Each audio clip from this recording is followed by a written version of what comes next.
Mesdames, Messieurs, bonsoir et bienvenue à ce bulletin d'information. Après le NPD de la Saskatchewan, c'est au tour de l'Association des municipalités urbaines de la Saskatchewan de demander au gouvernement de rétablir les réseaux consultatifs de santé communautaires. La SUMA estime que cela permettra aux résidents de la province de faire part de leurs préoccupations, mais aussi de faire des suggestions en vue d'améliorer le système de santé.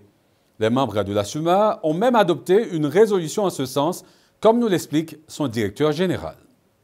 Le fait d'avoir quelqu'un au niveau local qui comprend les réalités et les défis du point de vue des réseaux de santé, c'est très important.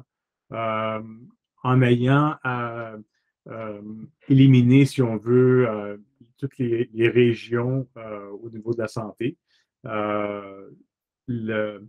on trouve qu'on perd un peu cette notion de comprendre les réalités sur le terrain. Deux autres universités révoquent les doctorats honorifiques qui ont été remis à Mary-Ellen Chauvepel-Lafont. Il s'agit de l'Université McGill à Montréal et l'Université Carleton à Ottawa.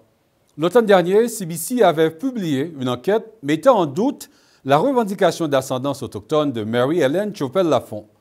Et à la suite de ce reportage, le collectif des femmes autochtones et d'autres groupes au pays ont demandé à toutes les universités qui lui avaient remis un doctorat honorifique de l'annuler. Mme Chauvepel-Lafont a reçu des diplômes honorifiques de 11 universités canadiennes. Au début du mois, l'Université de Regina a annoncé qu'elle avait annulé le doctorat honorifique en droit qu'elle avait décerné à Mme Chauvepel-Lafont en 2003. À Saskatoon, 7 personnes sont sorties saines et sauves d'un incendie qui s'est déclaré dans la nuit après que leur détecteur de fumée se soit déclenché.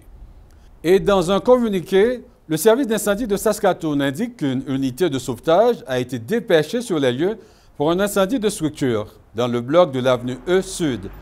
Les équipes de pompiers ont pénétré dans la structure et ont trouvé le foyer de l'incendie dans une chambre à coucher. L'enquêteur des incendies estime que les dommages à la structure sont de 350 000 $. La cause de l'incendie fait toujours l'objet d'une enquête et une mise à jour sera fournie une fois l'enquête terminée. Voilà, mesdames, messieurs, c'est ce qui complète ce bulletin d'information. Ici Ernst, jeudi, et au nom de toute l'équipe, je vous remercie d'avoir été des nôtres. On se retrouve plus tard et d'ici là, bonne soirée.